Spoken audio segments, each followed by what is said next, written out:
这边3个好。这礼拜过得好吗？好。看起来不太好，是不好还是累啊？刚刚有第一节没有读到哈，第一节啊，凡事都有定期，天下万物都有定时，生有时，死有时。今天主题叫做万事都有定时，我们要从2个面向来切入。第一个面向是人的定时，第二个面向是大自然的定时。首先从第1节开始，凡事都有定期，天下万物都有定时，生有时，死有时。这段经文是在讲日光底下没有新鲜事。这个是我们上礼拜，那传道书大家最熟悉的是哪一句？来，虚空的虚空，虚空的虚空啊！我们生活在这个日光底下，我们受了时间跟空间的限制。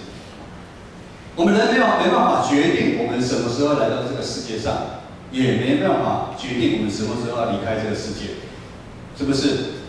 传导错，有一个人他说他要剖腹生产，他可以决定他来。剖腹生产是吗？哦，那个之后可以讨论。他那个也是上帝按允许的时间他才来的。也就是说，我们人没办法决定你什么时候来到世上，也没有办法决定什么时候离开。我们人生时存在，只有在生跟死这段中间里面，是我们真实生命的旅程。有一句话是这么说的：人的生命是从哭开始。我们用哭声，因为用哭声跟大家讲我来了。旁边的父母亲每个人都在笑，好奇怪，他哭他们却在笑啊。又有一天，当我们要离开这个世上的时候，很奇怪了，我们应该是很开心的。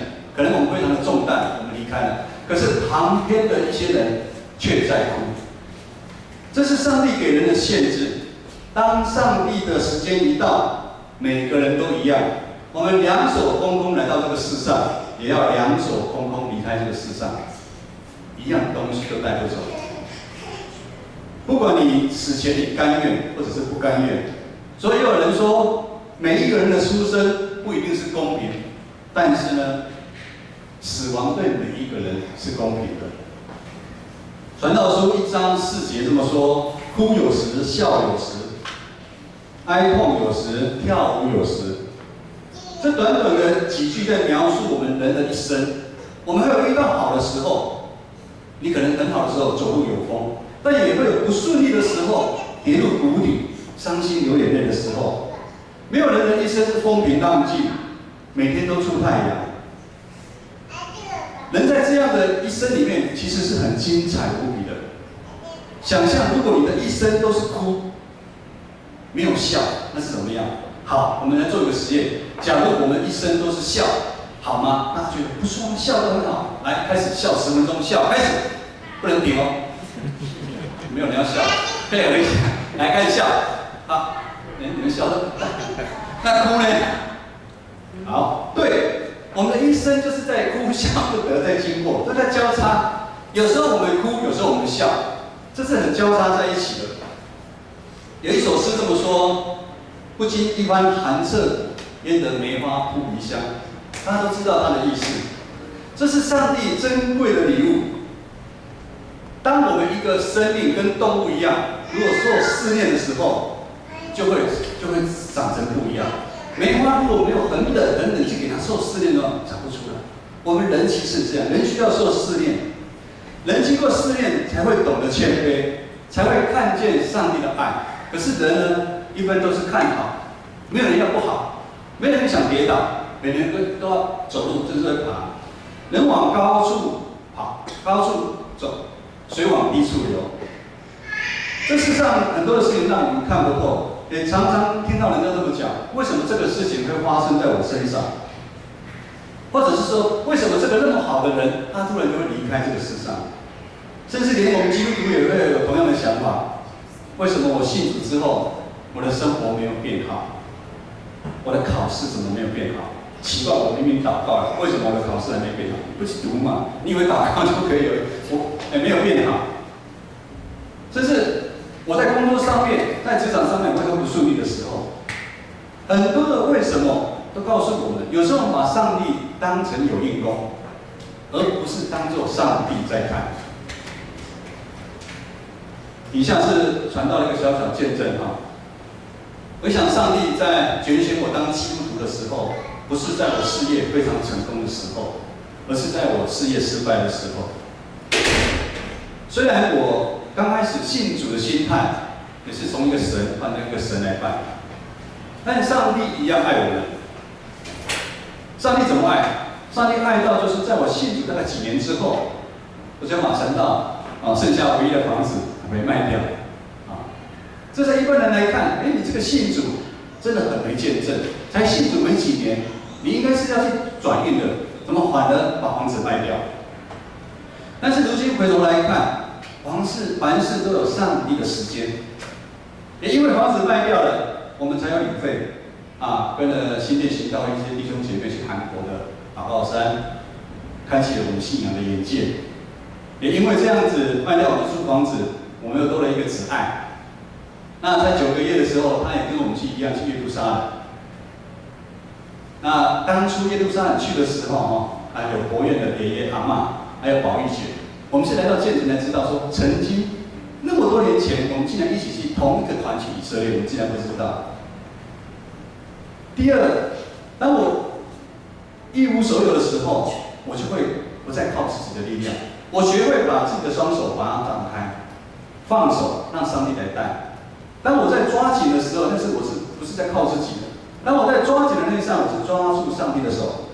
在这10几年的当中，上帝透过很多，把我生命当中的棱棱角角把我磨掉，让我的内心不断的汰旧换新。等到第3，我就觉得原来一切都是上帝他在磨练我，他在认可的时间里面，他呼召我当传道人。各位弟兄姐妹。凡事都有定期，天下万物都有定时，生有时，死有时。各位年轻人可能不知道，在20几年前，应该20年前，有一个非常有才华、有形象、很好的一个歌手，就在一个晚上就出车祸，就离开，31岁。你们知道是谁吗？这个都有联系的，会讲张雨生都有联系的。他在当时他的歌《我的未来不是梦》。鼓舞了非常多的人，你看大家都点头。心如你有那么年轻那么大吗？你有听过张雨生啊？你也有他最红的时候才31岁，他就车祸来离开。很多人为什么惊讶不舍？传道为什么会特别讲张雨生？因为传道是跟张雨生同一篇路我们是港配当兵的时候我们是同一批的，所以传道我特别去注意到。张雨生他是原住民，他也是基督徒。发生这么多这样的事情，教会很奇怪，为什么这么好的人会离开？可是我们换个角度来讲，这难道不是上帝美好的旨意吗？张雨生已经完成他在世上的任务，甚至这么说，在张雨生他往后的岁月没有沉沦下去的时候，上帝就把他召离开。上帝在他最美时候，大家已经20年之后，大家还纪念着他的时候，把他招走。凡事都有定期，天下万物都有定时，生有时，死有时。再讲另外一个例子，大概在大概在10年前，突然有一个名字出现，他的名字叫做郭台铭。在10几年前，其实很少人听过这个名字，就突然间他就出现了。为什么会出现？因为他打败了王永庆，成为台湾首富。可是，在他欢庆他成为首富的时候，也发生了一件事情，跟着他一起打拼的太太罹患了重病，得到癌症。他有好几百亿的美金，可是他没办法救他太太的命。在2、3年之后，他也花了非常多的钱。甚至把他弟弟送到大陆去医治，他的弟弟也过世了。生有时，死有时。很多的时候，我们的生命都掌握在上帝的手里，不是你有钱你就可以来控制生命，这个是没办法。也当这个事件之后，很多的台湾人才开始有点意识到，钱不是万能的，因为那阵子的台湾机因卡巴。大家都向前看。其实现在何尝不是呢？在台湾的教育制度底下，很少带我们去了解生跟死的问题，探索生命的本质到底是什么。我想没有人跟我们在课堂上讲说生命的掌权者是谁，一定有的人说政府官员、有钱人，或者是黑道老大掌握了我们的生命。其实不是的，真正掌握我们的生命是那创造宇宙万物、掌握时间空间的上帝。人性的骄傲永远无法了解上帝的心意，为什么坏人会活着，而且好人却死？当遇到无法理解的部分，我们焉然不认输。这就是我们人的有限。我们人都想超越上帝，甚至想做上帝。我们再看看大自然的定时。诗篇90篇1到2节这么说：主啊，你世世代代做我们的居所。诸山未曾生出，地世界里未曾造成，从亘古到永远，你是神。上帝不只掌管时间空间，上帝又超越时间空间的限制。上帝不只掌管人，上帝也掌管大自然。这阵子台湾的天气非常的不稳定，不应该说是台湾，全世界的天气都非常的不稳定。前阵子台湾很久没下雨，每个水库都缺水。我们自己教会我们祷告会，我们有迫切为这个祷告，感谢主。可能听台湾5%的基督徒祷告吧，甚至其他人可能都希望下雨。上帝就下雨了，每一个水库都吃得饱饱的，大家非常的开心。可是呢，接下来发现，台湾这小小的岛屿，我们北部出太阳，热死。可是南部呢，中南部的雨下得太多了。我们不是求雨吗？我们希望上帝把水库装满，可是水库那个水下太多了，造成了淹水，很多动植物都被淹死了。这样的状况几乎连连重复在发生。渺小的人，我们没办法了解天气变化的运作。当我们习惯住在都市的人，不小心忘记上帝会创造万物大自然的奇妙。普遍大家也很习惯，大自然就是这样子啊。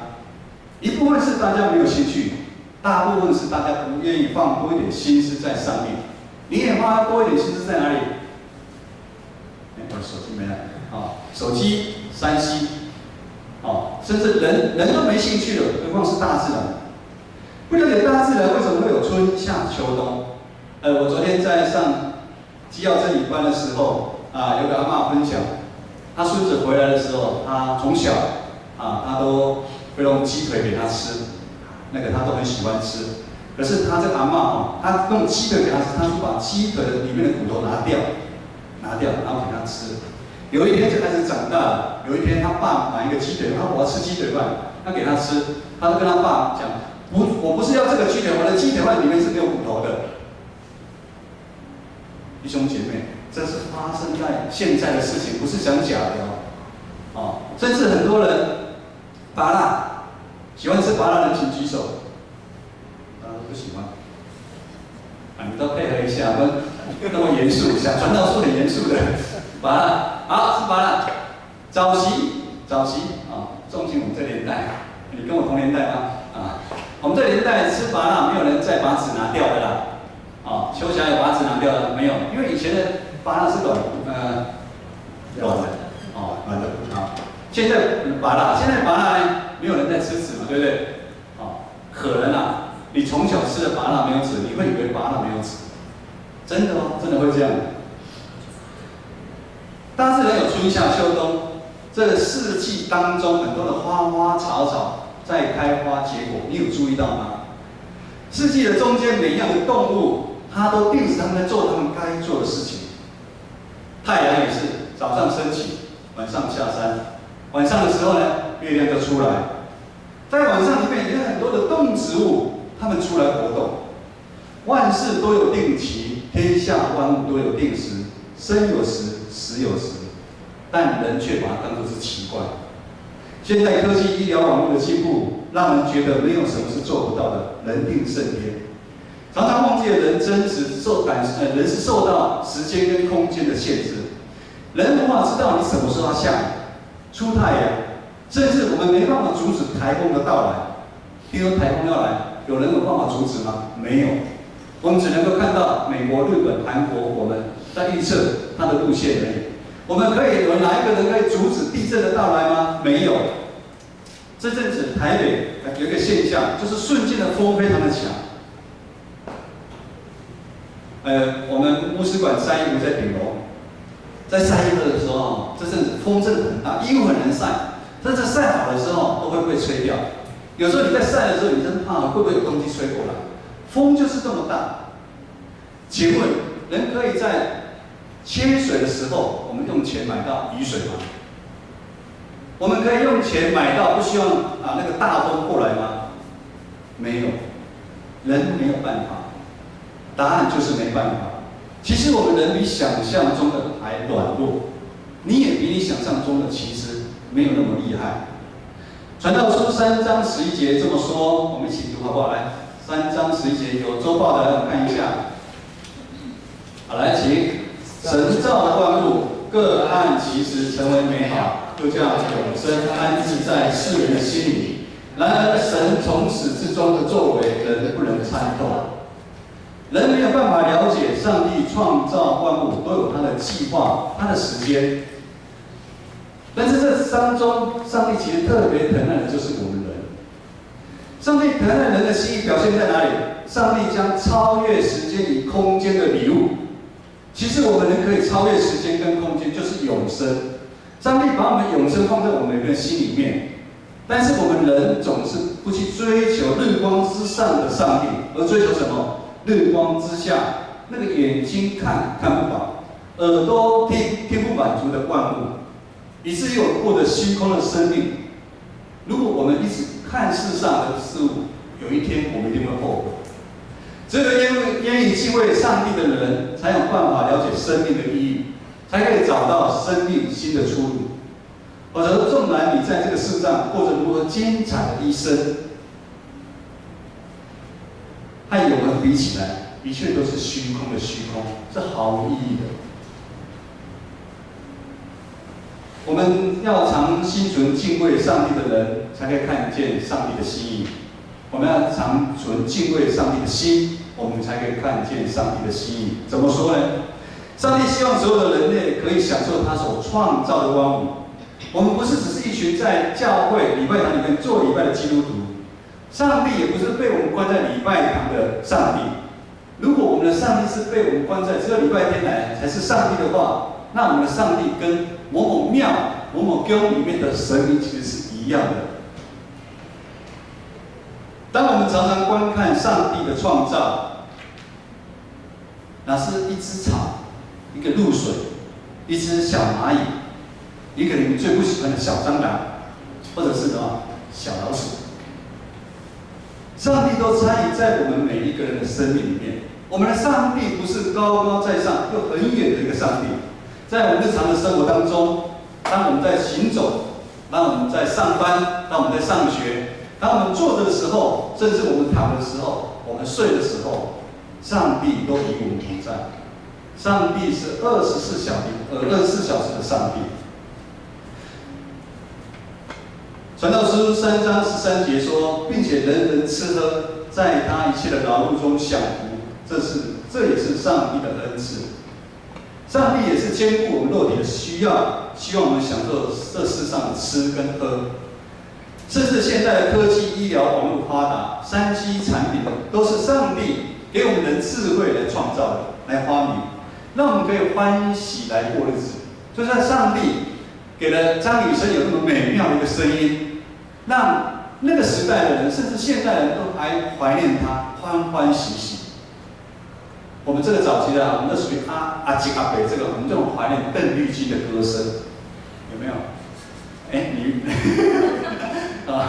毅力有了哈。邓丽君的歌声就是很多，你一个时代有很多的歌星，很多的唱歌，可是他的生命会展现出他的歌声是跟人不一样的。邓丽君的歌声为什么可以抓住那么多人？因为他愿意付出摆上。怎么说？在我们那个年代有战争，他愿意受军方的邀请，到最前线里面去鼓舞那些阿兵哥。我记得有一次在我们村庄的时候，我那时候还很小，我们村庄就有阿兵哥，很多阿兵哥在那边，我就很惊讶，什么邓丽君不是要来吗？后来邓丽君怎么出场？他一边唱歌一边出场，他穿着军服出场，感动了好多阿兵哥，一看到都在哭了。因为在那个年代，其实通讯也不方便，其实在前线的阿兵哥有可能会回不了家，所以大家都会纪念着他。上帝也让我们生活越来越富裕，让我们享受美食，但是一切都需要有节制。我们用3C 的产品也要有节制，才会让我们在用的时候我们欢喜跳舞。当我们被这些3C 产品控制，或者是美食控制，或者是被金钱控制的时候，我们会啼哭我们会哀哭的。我们哀哭为什么？我们让这些控制。上帝爱人的心意，帮助我们不会受日光底下东西的控制，而却透过他所造的日常点点滴滴，帮助我们经历那从天而来的喜乐跟满足。人真实的喜乐是从内心反溢出来的，不是靠你有多少钱，不是你在怎么样的工作场所，甚至你开什么样心仪的跑车。讲到跑车，大家最大的新闻就这2天，跑车就在自强隧道里面撞坏了。住什么样的豪宅，考取什么样的学校，而是在我们日常当中我们经历，而是在我们每天的小确幸里面，我们去经历我们的神。传道的小女儿子爱，小学5年级，她常常喜欢用纸张，纸张。折纸球，这样折，他喜欢折这样折一个跟棒球一样然后胶带连起来，折很多然后他喜欢要我跟他丢过来，我丢给他，他用棒来挥，很开心他常常会自己创意很多玩的方式然后找妈妈找爸爸去玩。就在这个玩的当中，亲子之间的情感就满溢出来。在那个玩的那个当中，我们的喜乐，我们的满足，我们不会去想时间跟空间的问题。这就是上帝赐给我们永生的一个概念。当我们在教会服事的时候，当礼拜我们看到敬拜团这些大哥哥大姐姐们上完班赶过来，一边吃东西，然后完之后就上来服事。我想在服事，他们越服事越投入的当中，他们越能经历上帝永生的盼望，永生的喜乐。我想他们在服事很甘心乐意服事，他们不会想说时间怎么弄，还没过，因为没有人逼他们来。其实这是概念。常常在我们身边的时候，我们参加夏令营的时候，很开心的时候，你会去想到时间空间的问题吗？不会，你不会。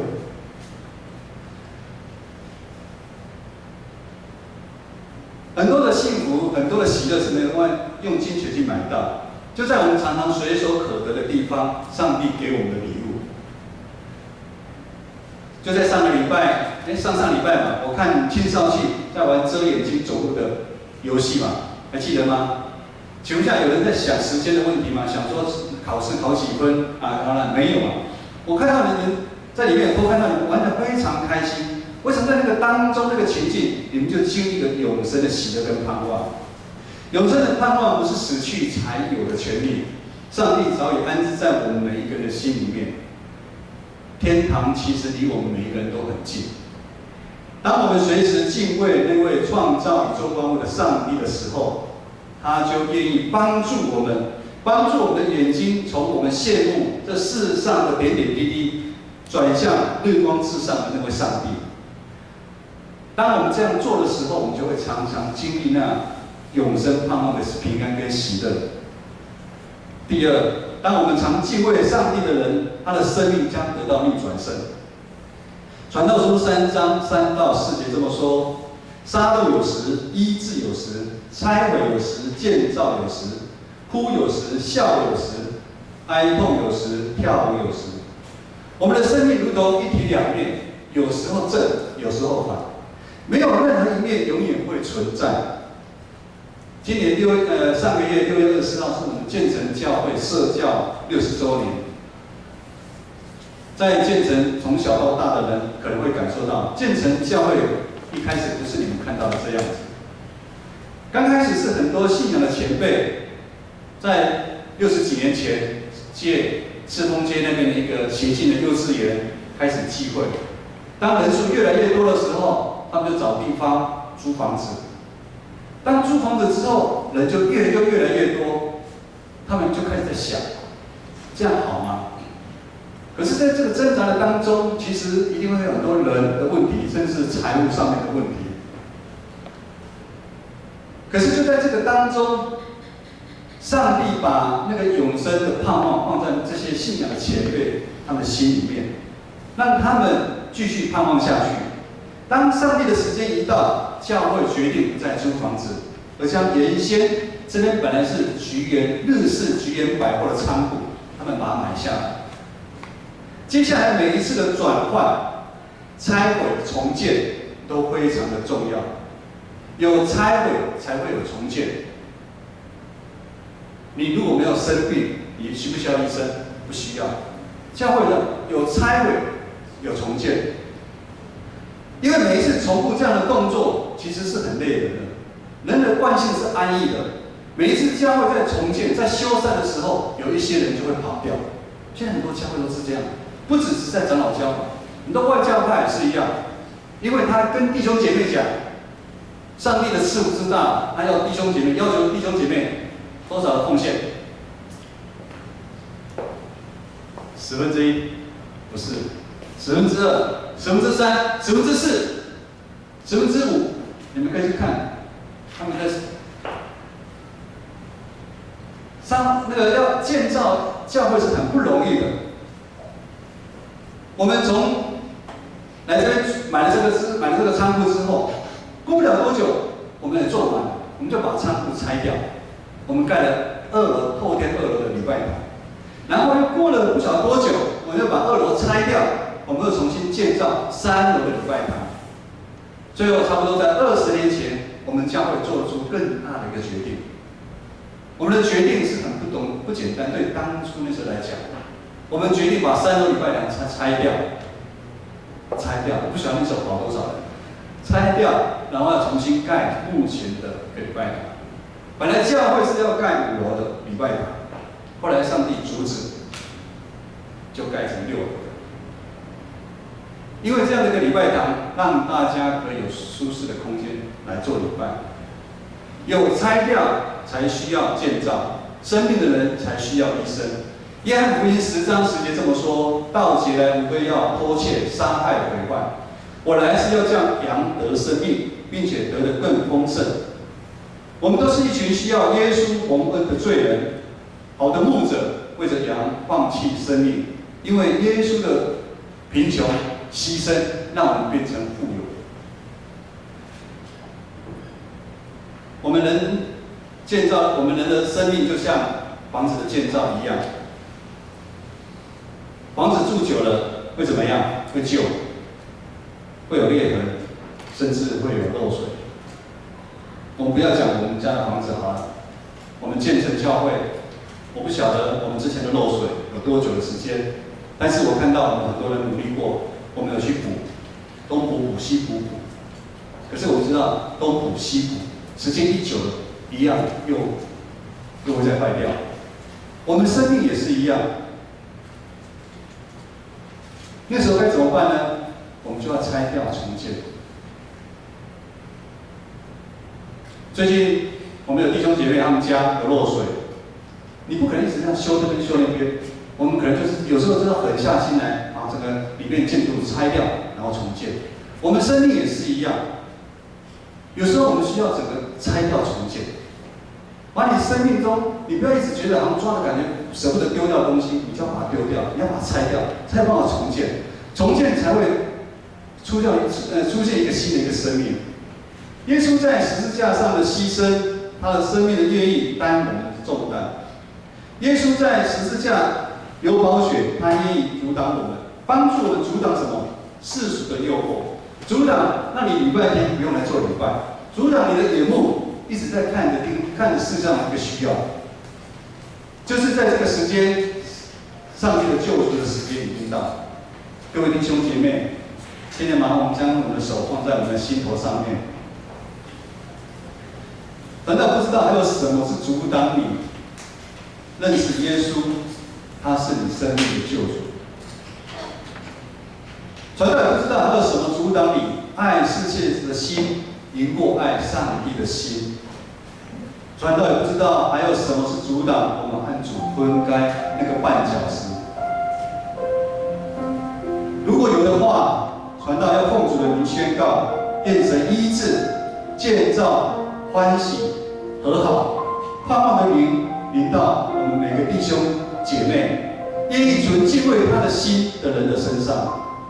就是在这一个时刻，相信上帝的灵临到我们每一个人都要有新的一个生命。阿们。今天也是教会开拓主日，可能你会说，中会所定的开拓主日跟我有什么关系？凡事都有定时，一个教会会开拓，一个教会会从租的变成买的，会从买的在做转变，都有上帝美好的一个旨意。我们所属的长老教会台北中会有100间的教会，目前有6间的教会，它叫做支会。所谓的支会，就是它没办法独立负担这个教会的日常的运作，甚至教会的传道人的谢礼，他们可能都补不出来。我跟牧师之前在深耕教会服侍，他也是这样的一个教会，他需要众教会，需要中会的帮忙，可以让传道人可以安心的在那边服侍。今天是中会的开拓主日，希望弟兄姐妹可以参与国度的一个建造。我们不是只是我们建成教会啊，我们这边盖了那么漂亮的礼拜堂。我们在中会里面，我们要知道，在基督耶稣里面，我们都是肢体，我们都是一起的。因为我们建成教会的弟兄姐妹常存敬畏上帝的心，让我们在上帝里面享受丰盛的生命。我们一起来唱这首歌，请起立。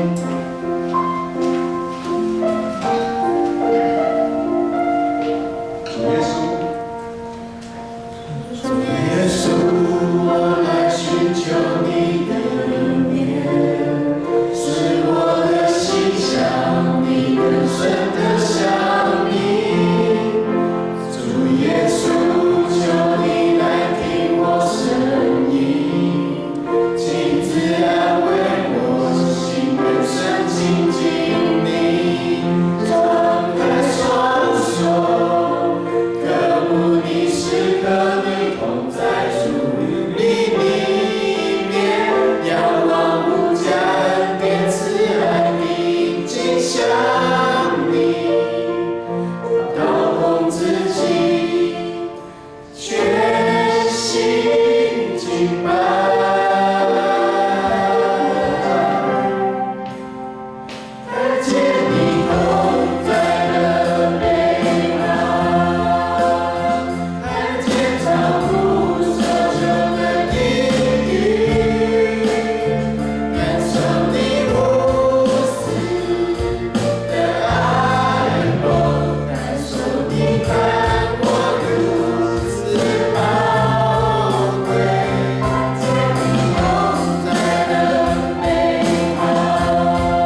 亲爱的主耶稣，我们满心感谢赞美你。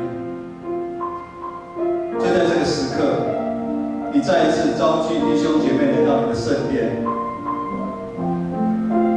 所以你知道每一个人的心怀意念，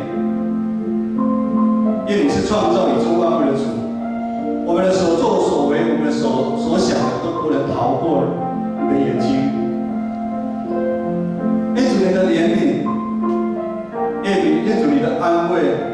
临到我们的弟兄姐妹，愿你医治的灵也临到我们的弟兄姐妹，愿你的爱磨去我们的骄傲，愿你的爱磨去我们嫉妒的心、埋怨的心，帮助我们与人和好，帮助我们彼此相爱，帮助我们对未来我们充满了盼望，帮助我们一生一世都跟随你的脚步。愿主耶稣基督的恩惠、上帝的慈爱、圣灵的感动，与我们弟兄姐妹同在，从今时直到永远。阿门。让我们一起来唱最后一首。